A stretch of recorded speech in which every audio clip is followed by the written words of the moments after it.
Jack Harlow woke up with a sharp pain in his head. The room was dark except for red emergency lights that blinked on and off. He touched his forehead and felt dried blood. As his mind cleared, he heard a distant rumble of engines. Ship engines. He pushed himself up from the cold metal floor and looked around. He was in a service corridor of the Vraxion space station. The memory came back to him in pieces. The diplomatic meeting. The sudden alarm. The accusation that humans had tried to steal Vraxian secrets. Jack had been inspecting the lower levels of the station when the evacuation order came. During his rush to get back to the main level, the station had shaken violently as ships began to depart. He had fallen and hit his head. Now, as he stumbled to his feet, he realized how quiet it was. "Hello?" he called out.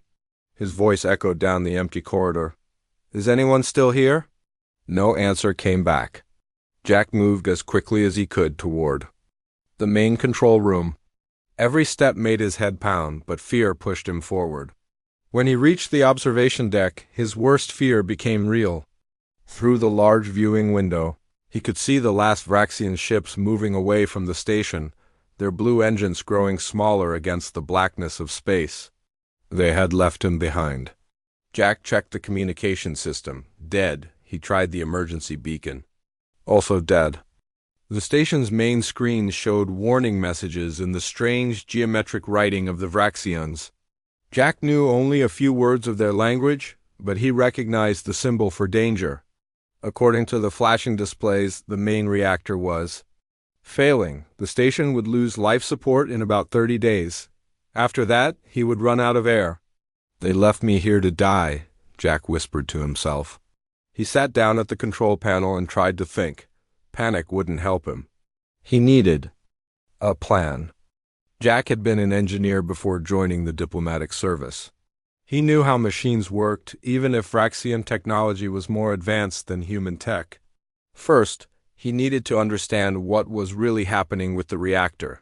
The Vraxians were known to be too careful, some said. Maybe the problem wasn't as bad as they thought. Jack found a maintenance access panel and followed the signs to the reactor control room. The Vraxians were tall, thin aliens, so the corridors were higher than needed for a human, making Jack feel small as he walked through them. The reactor room hummed with energy. Blue light pulsed from the core in the center of the room. Jack studied the control panels. The warning messages were the same as in the main control room, but something didn't seem right. The reactor wasn't showing signs of actual failure, just warning signals. For the next few hours, Jack used his tablet to translate what he could of the Vraxian writing. He had downloaded a basic language guide before the diplomatic mission. It wasn't much, but it was something. By the time he took a break to eat from the emergency rations he found in a storage room, Jack had a theory. The reactor wasn't actually failing. The Vraxian computer system was running an outdated program that was misreading normal radiation patterns as dangerous ones. They ran away for nothing, Jack said to himself. They could have fixed this in an hour if they had just checked it properly. Jack spent the next 3 days learning enough about the Vraxian systems to confirm his theory. The good news was that the station wasn't going to explode. The bad news was that he was still alone on an alien station 12 light-years from Earth with no way to call for help. He explored the station methodically, making maps on his tablet and noting what each area contained. The Vraxians had left in such a hurry that many personal items remained. Jack found food in their version of a cafeteria, strange blue cubes that tasted like salty oatmeal but seemed safe to eat. In what appeared to be a living area, he gathered blankets and cushions to make a bed in the main control room. He wanted to stay where he could see any approaching ships and access the main computer. On the 5th day, Jack made a breakthrough. He found a Vraxian educational program that seemed designed to teach their children about the station's systems. The program used simple language and clear diagrams. With this help, Jack began to understand how the station actually worked.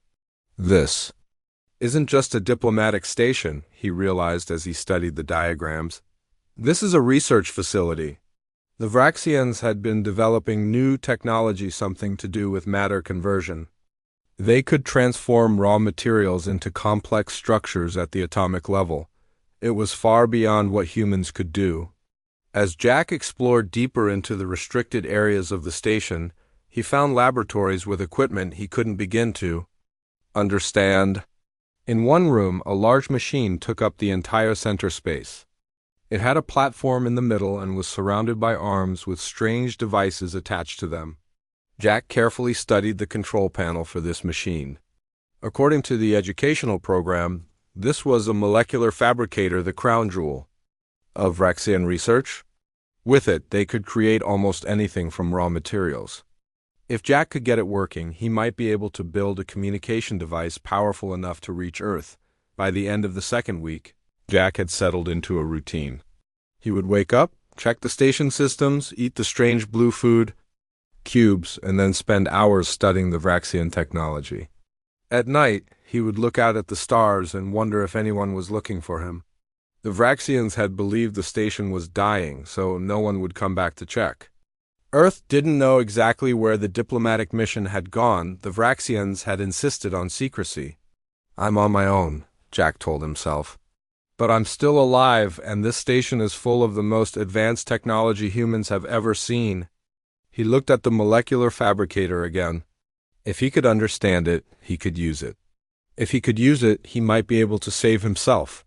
And maybe, just maybe, he could do more than survive. He could turn this abandoned station into something better than it was before. Jack smiled for the first time since waking up alone. The Vraxians had left him behind to die, but they had also left him with everything he needed to live and to create something they had never imagined. He just needed time, and according to his calculations, he now had plenty of that. 1 month passed since Jack found himself alone on the Vraxian station. His beard had grown, and his uniform was showing signs of wear, but Jack's mind was sharp and focused. Each day, he learned more about the alien technology around him. The station felt less strange to him now. He had claimed a small room near the command center as his living space. He slept on a pile of Vraxian cushions that were too firm for human comfort but better than the floor. He had figured out how to use the food synthesizers to make something closer to human food instead of the blue cubes. Jack spent most of his time studying the holographic manual he had discovered in the third week. It was a 3-dimensional guide that showed how all the station systems worked together. The Vraxians used math as the base of their language, which helped Jack understand their technology better. Math was the same everywhere in the universe. "If I can just get the power distribution right," Jack muttered to himself as he worked. On a control panel, the fabricator needs more energy than the main systems can provide right now. The molecular fabricator was Jack's main focus. This amazing machine could create almost anything by rearranging atoms, but it needed huge amounts of power to work properly. Jack needed to redirect energy from other parts of the station. After days of careful planning, Jack was ready to try. He stood in the reactor control room, his hand hovering over the main switch. If he got this wrong, he might damage the station's life support systems. But if he succeeded, he would have the tool he needed to survive and maybe even to contact Earth. "Here goes nothing," he said and pushed the switch. The lights dimmed throughout the station. For a moment, Jack held his breath. Then the reactor hummed louder and the energy flowed into new pathways he had created. The fabricator room lit up with blue light as the machine received power for the first time since the Vraxians left. Jack ran to the fabricator room. The massive machine was coming to life. Its arms moved slightly, and the platform in the center glowed. The control panels showed all systems working. Jack had done it. His first test was simple. He placed a piece of metal on the platform and programmed the fabricator to turn it into a basic tool, wrench that would fit human hands better than the Vraxian tools he had been using. The fabricator arms moved around the metal. Beams of light touched it from different angles. The metal seemed to melt and then reshape itself. When the process finished, a perfect wrench lay on the platform. Jack picked it up. It was exactly what he had asked for. He laughed out loud, the sound echoing in the empty station. Over the next 2 weeks, Jack created many things with the fabricator. He made better food synthesizers that could produce meals that tasted like Earth food. He created more comfortable furniture for his living space. He even made new clothes to replace his worn uniform. But his most important project was building a powerful communication device. The fabricator could create all the parts he needed, but putting them together and making them work was still a challenge. The problem is distance, Jack explained to himself as he worked. This had become a habit during his time alone talking through problems as if someone else was listening. Earth is 12 light years away. Even if I build the strongest transmitter possible, it would take 12 years for my message to reach home. Jack needed a better solution. He returned to studying the Vraxian research data. They had been working on something called quantum communication, a way to send messages instantly across any distance. The theory was that certain particles remained connected no matter how far apart they were. If you changed one particle, its partner would change too, no matter where it was in the universe. The Vraxians hadn't completed this research before they abandoned the station, but maybe Jack could finish what they started. In his exploration of the station, Jack had found a room that seemed to be designed for relaxation. It had windows that looked out into space and comfortable seating areas. Jack often went there when he needed to think or when the loneliness became too heavy. Sitting there one evening, looking at the distant stars, Jack felt the weight of his isolation. He had been alone for 2 months now. He had no one to talk to, no one to share his discoveries with, no one to help when problems arose. I need someone to talk to, he said to the empty room. Even if it's not a real person. That gave him an idea. The fabricator could create complex electronic systems. Maybe he could build a simple artificial intelligence, not a true thinking machine, but something that could respond to him, help him work through problems, and give him the feeling of having company. Jack spent the next week designing and building his assistant. He named it Lily. He decided not to give it a human appearance that would only make the loneliness worse when he remembered it wasn't real. Instead, Lily appeared as a blue light that moved around the room and spoke with a pleasant voice. "Hello, Jack," Lily said when he activated her for the first time. "How can I help you today?" "You can help me solve the quantum communication problem," Jack replied, smiling at the floating light. "And you can keep me from talking to myself so much." With Lily's help, Jack made faster progress. She could process data quickly and suggest solutions he might not have thought of. She wasn't truly intelligent, she could only work with information Jack gave her, but she was an excellent tool and a comforting presence. 3 months after being abandoned, Jack's life on the station had transformed. What had once been an alien place was now his workshop and home. The harsh Vraxian lighting had been replaced with softer illumination that was easier on human eyes. The rigid geometric furniture was now complemented with human comfortable alternatives he had created. The station was becoming a blend of two worlds, a place where human ingenuity met Vraxian technology. "We're making progress on the quantum communicator, Lily," Jack said as he worked on a delicate piece of equipment. "If we can make this work, we won't just contact Earth, we'll change how everyone in the galaxy communicates." The calculations look promising," Lily's blue light pulsed as she spoke. "But we still need to solve the particle synchronization problem." Jack nodded. There was still much work to do. But for the first time since waking up alone on the station, he felt something beyond mere determination to survive. He felt hope. 6 months had passed since Jack was left alone on the Vraxian station. The station no longer looked the same. Jack had added new sections and changed others to better suit his needs. The cold blue lighting was now warmer, and the sharp edges of Vraxian design were softened in many areas. Jack's beard had grown long, and his hair touched his shoulders. He had created comfortable clothes using the fabricator, blending human style with the durable materials the Vraxians preferred. He looked different, and he felt different too. He was no longer just a human diplomat. He was becoming something new, a person who understood two worlds.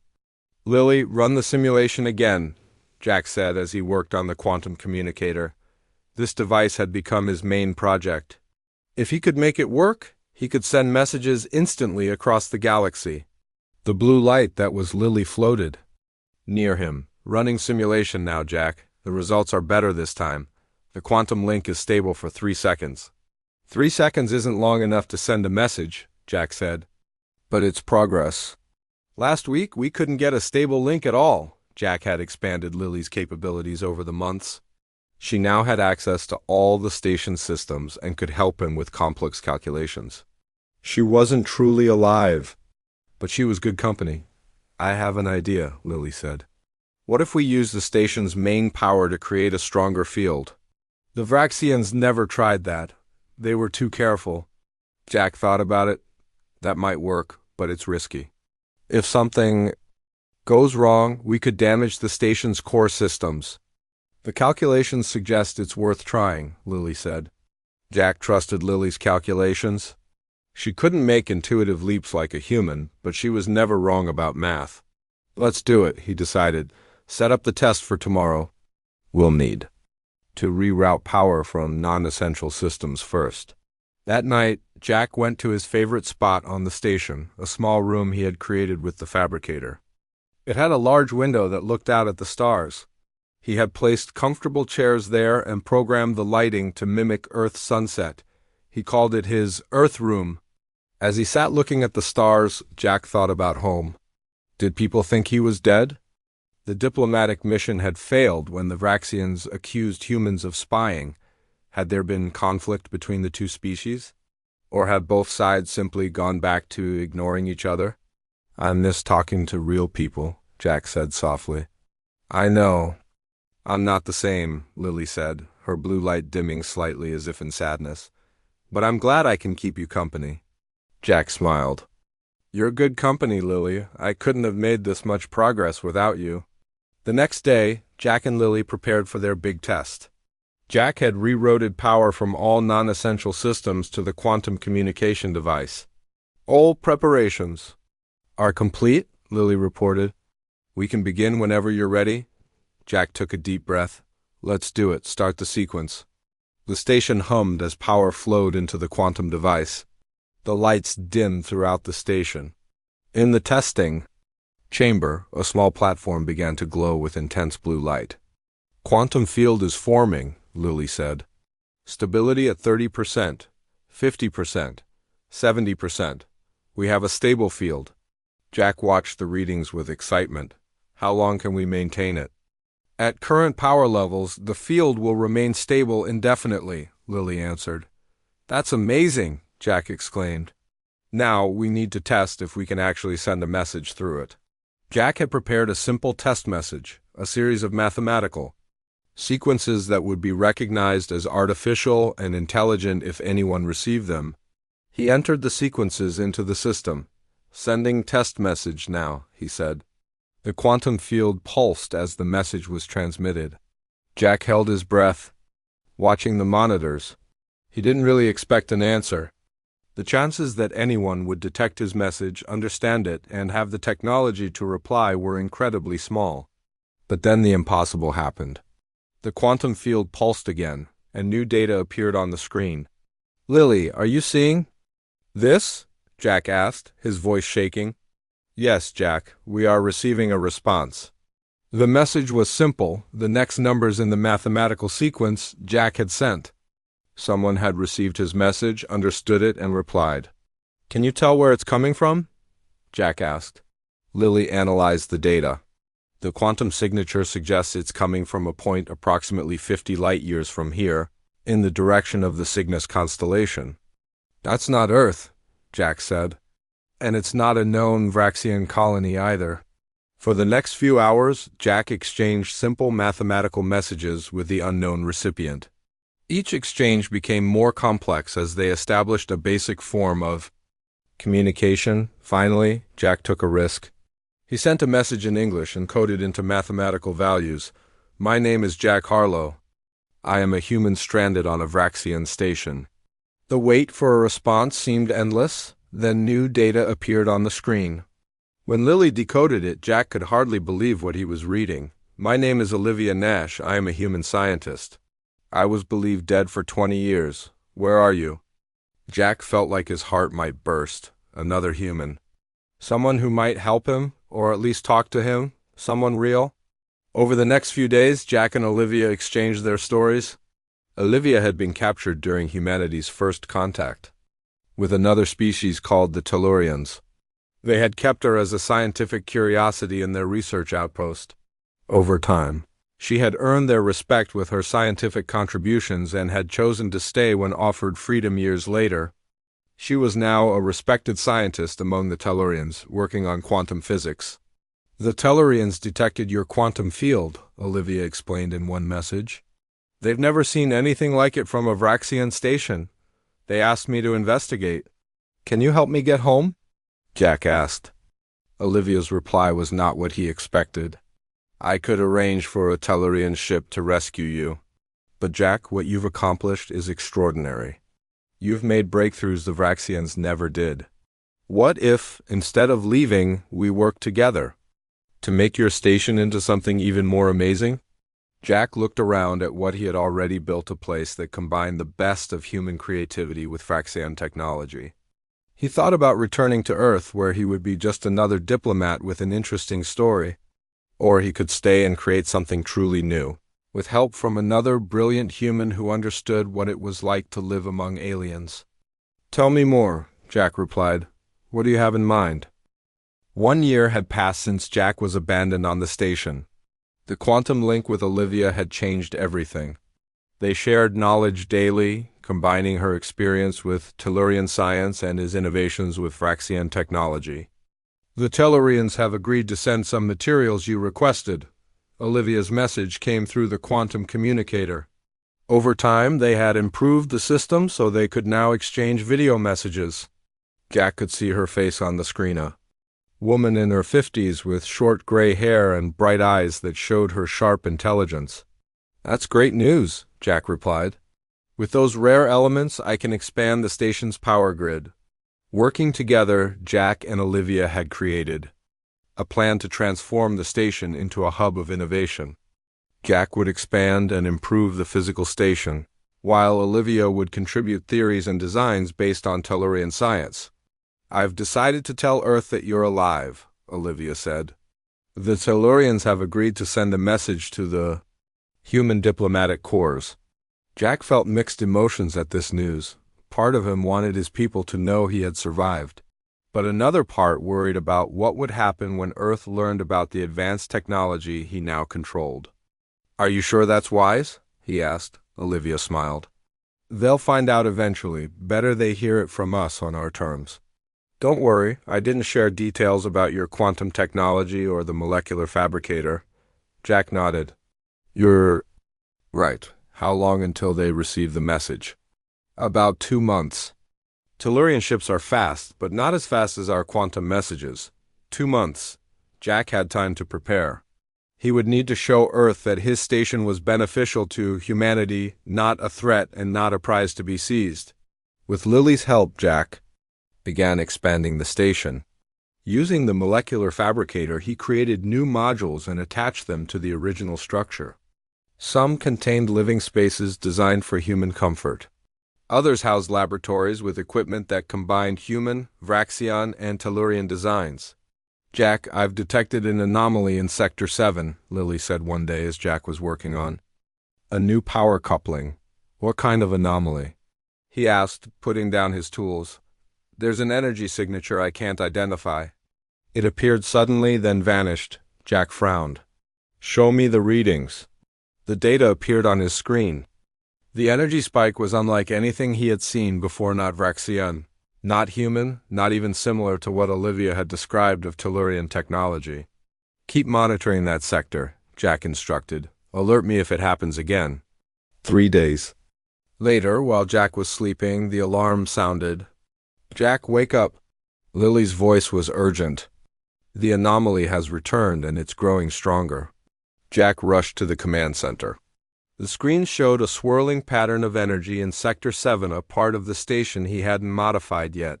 "It looks like a doorway," Jack said, staring at the image. "The energy readings are similar to our quantum field, but much more powerful," Lily reported. Jack made a quick decision. "I need to see this in person. Prepare a portable scanner and link it to your systems." Jack grabbed the scanner and hurried to Sector 7.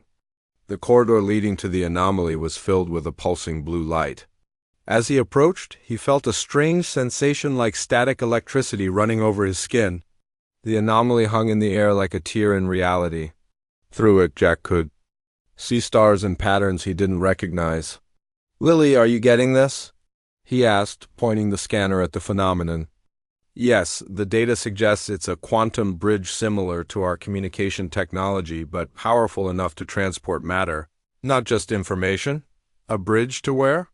Before Lily could answer, the anomaly pulsed brightly. Jack stepped back, shielding his eyes. When he looked again, someone was standing in the corridor, with him a tall, thin figure with silver skin and large, dark eyes. A Tellurian. "Jack Harlow," the alien said in a voice that sounded like chimes. "I am Zintel, emissary of the Tellurian Science Council. Olivia Nash sends her greetings." Jack was too stunned to speak for a moment, then he found his voice.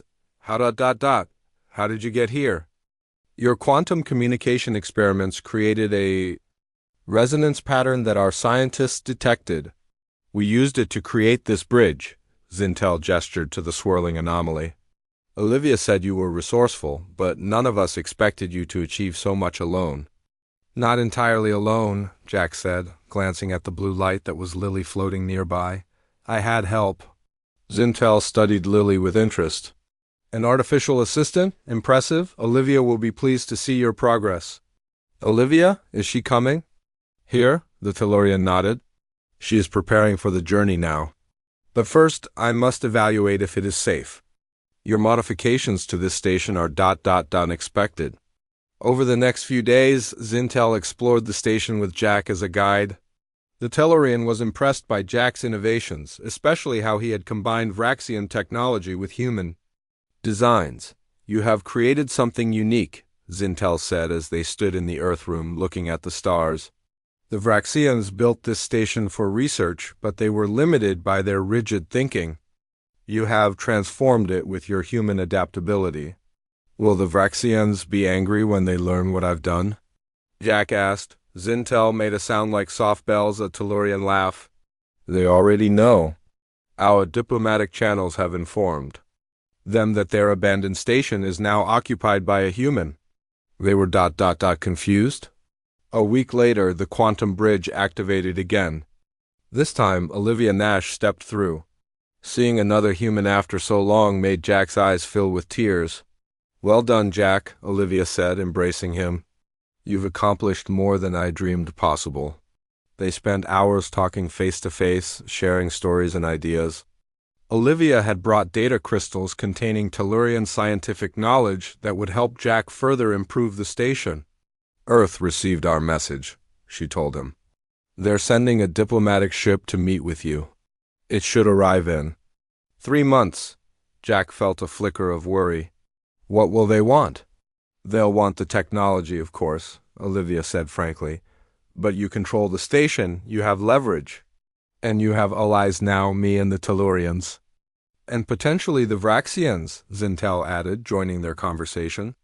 "They have requested permission to send a scientific delegation to observe your work. They are intrigued by what you have accomplished with their technology."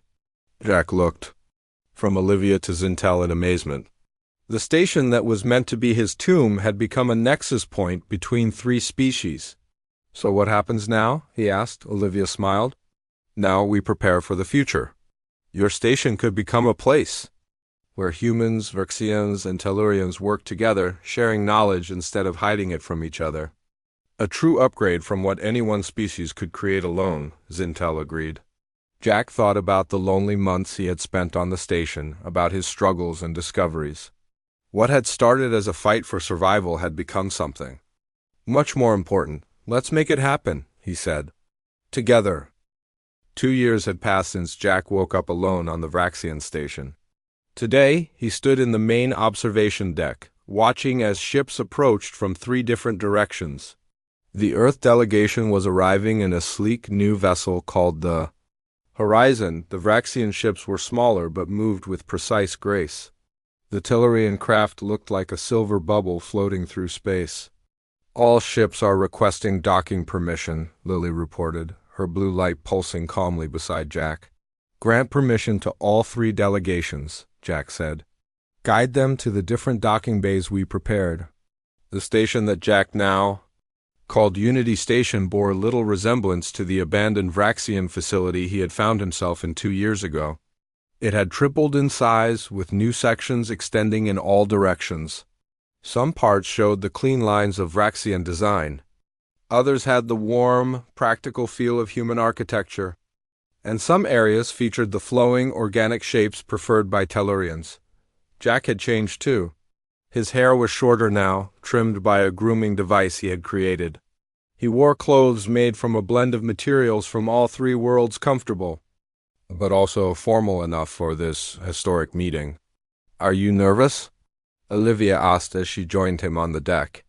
In the 3 months since she had arrived through the quantum bridge, she had become his closest friend and partner in the station's development. "A little," Jack admitted. "This meeting could change everything for us, for Earth, for all 3 species." Olivia squeezed his hand. "Remember, this is your station. You built it from nothing. They're coming to you, not the other way around." Zintel entered the observation deck, the Tellurian silver skin gleaming in the light. "The ships are docking now. Our Tellurian Science Council is eager to begin discussions." Jack took a deep breath. "Let's go welcome our guests." They walked together to the central meeting chamber Jack had designed specifically for this occasion. It featured 3 different types of seating to accommodate the physical needs of each species. The lighting could be adjusted to suit different visual preferences. The temperature could be changed in different zones of the room. The Earth delegation arrived first. 5 humans entered the chamber, led by Admiral Susan Miller. Her eyes widened as she took in the advanced technology visible throughout the station. "Jack Harlow," she said, stepping forward. "On behalf of Earth, I'm pleased to find you alive and well. Your survival and achievements here are remarkable." Jack shook her hand. "Thank you, Admiral. Welcome to Unity Station." The Vrexian delegation entered next. Jack recognized their leader immediately as Toral, the same official who had ordered the evacuation that left Jack behind. The tall, thin alien showed no emotion on his gray face, but his 4 eyes blinked rapidly when he saw Jack. "Human Jack Harlow," Toral said through a translator device. "The Vraxian High Council acknowledges your claim to this facility. Given our abandonment of it, we are surprised by what you have accomplished here." Jack nodded politely, but said nothing. Let the Vraxian be uncomfortable, he thought. The Tellurian delegation was the last to enter, led by a female Tellurian named Evelyn. She moved with flowing grace and greeted Olivia warmly before turning to Jack. "Creator Harlow," she said in the musical voice of her kind. "The Tellurian Science Council honors your achievements and seeks to learn from your unique perspective." When all 3 delegations were seated, Jack stood in the center of the room. This was the moment he had prepared for over many months. 2 years ago, I was left behind on this station, expected to die when the life support failed, he began, looking directly at Toral. But what appeared to be my end became a beginning. I discovered that the station wasn't failing at all, it was simply misunderstood. Jack activated a holographic display showing the station as it had been and then how it had evolved under his guidance. Working alone at first, and later with help from Olivia Nash and our Tellurian friends, I transformed this abandoned facility into something new, a place where the technologies and perspectives of all our species can come together to create something greater than any of us could build alone. The delegations watched as the hologram showed the quantum communication network Jack and Olivia had developed, the expanded molecular fabricator, and the other innovations that made Unity Station unique.